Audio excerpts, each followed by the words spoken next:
Hello. हाँ जी, आज हम बात करेंगे आयोग वह। ये पहले मैंने आपको स्वरों के बारे में बताया था। आज दो और स्वर हैं जिन्हें आयोग वह कहा जाता है, जैसे अ बिंदी, जिसे हम अनुस्वार के रूप में प्रयोग करते हैं, तथा अ दो बिंदी, जिसे हम विसर्ग कहते हैं। ठीक है, ये दो ऐसे अयोग वहाँ हैं, इन्हें स्वरों के साथ ना लिखकर अलग से लिखा जाता है।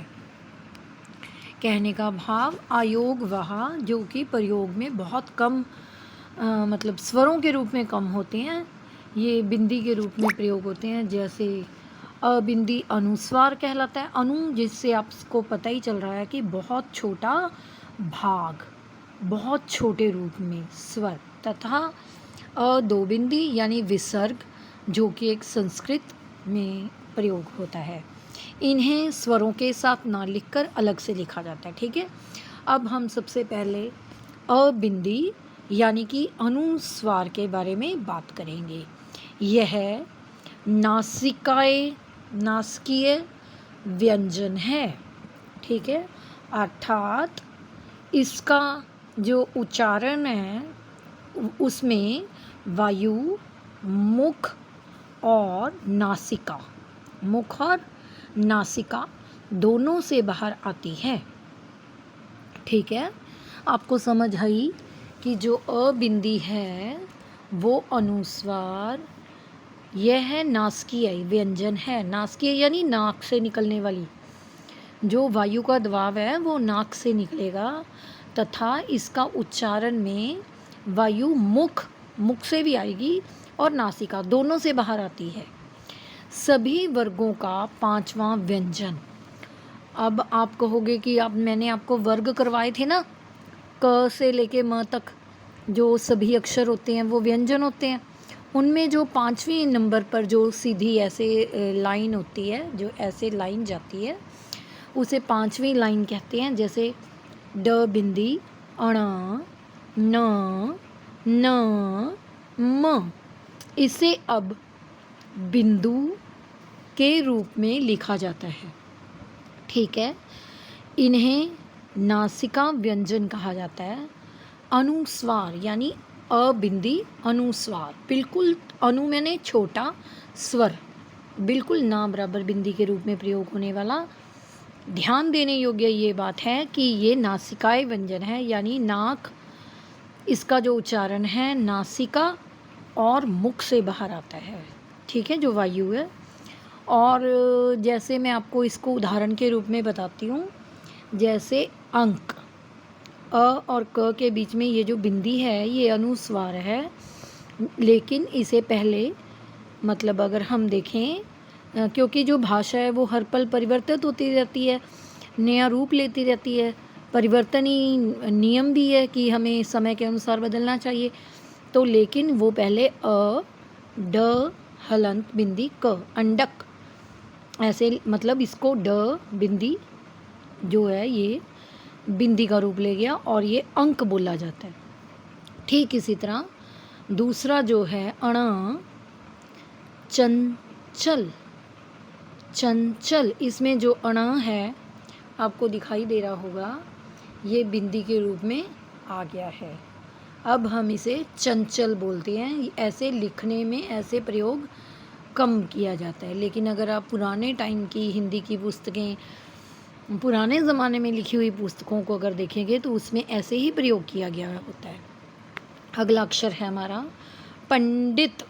इसमें पंडित अण, देखो अण, आपको कुछ भाग दिखाई दे रहा होगा और ये बिंदी के रूप में प्रयोग किया गया है। ठीक इसी तरह अगला अक्षर है हमारा कांति। कांति में न आधा है, क्योंकि आपको पता ही है ये सभी अक्षर हलंत में होते हैं, सभी व्यंजन है ना, तो ये बिंदी के रूप में प्रयोग हुआ और ये कहलाया कांति। इसी तरह अगला अक्षर है लास्ट अम्बा। अम्बा में म आधा है, देखो। ठीक है, तो कहने का मतलब बिंदी जो रूप है वो अनुस्वार है। ठीक है, इन सभी में आपको बिंदी रूप दिखाई दे रहा होगा। ठीक है। अनुस्वार छोटा रूप, जो कि नाक और मुख से वायु निकलती है। ठीक है। ये व्यंजन की 5वीं लाइन यानी 5वां वर्ग होता है। ड अण न न म। ठीक है। और इसे अब बिंदु के रूप में प्रयोग किया जाता है। मैंने आपको उस 5 अक्षरों की उदाहरण देकर बताया। आशा करती हूँ आपको अनुस्वर समझ आ गया होगा। दूसरा है हमारा विसर्ग, अ दो बिंदी। ये संस्कृत से आए शब्दों में इस चिन्ह का प्रयोग किया जाता है। ठीक है। संस्कृत से आए शब्दों में इस चिन्ह का प्रयोग किया जाता है। ठीक है। जैसे उच्चारण के रूप में ह, ये जो विसर्ग है वो ह की आवाज़ यानी ध्वनि को हमारे समक्ष प्रस्तुत करती है, ध्वनि रूप में होता है। जैसे स्वतः, ये जो 2 बिंदी है जिसे हम विसर्ग कहते हैं, ये ह के रूप में आवाज़ निकालती है। आह, उच्चारण में अंतर ना होने पर भी दोनों में देखो, ह में और ह में कोई अंतर नहीं है, लेकिन यहाँ विसर्ग के रूप में प्रयोग हुआ है और यहाँ ह लिखा गया है। ठीक इसी तरह इसके अन्य उदाहरण देख लीजिए। जैसे प्रातः, अंतः, स्वतः। अंतः तो आपको पता चल गया होगा कि अंत है ना, कि अंततः अब हम इस नतीजे पर पहुँचे हैं, जैसे प्रयोग के रूप में। स्वतः यानी अपने आप ही, स्वयं ही, स्वतः ही उसे सच पता चल गया। ठीक है। और जो प्रातः है वो तो आपको पता ही है, प्रातः काल भ्रमण। ठीक।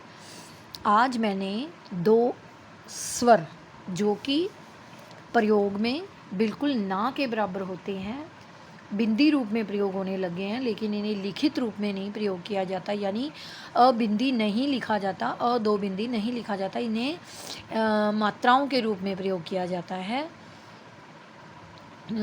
स्वरों के साथ ना लिखकर अलग से लिखा जाता है। ठीक है। जैसे बिंदी अनुस्वार और विसर्ग। ठीक है। आशा करती हूँ आप सभी को ये अच्छे से समझ आया होगा, और अगर आपको ये अच्छा लगा हो तो प्लीज़ इसे लाइक करें, शेयर करें, और अगर आप इसके बारे में कुछ भी जानना चाहते हैं तो आप मुझे कमेंट सेक्शन में बता भी सकते हैं। धन्यवाद।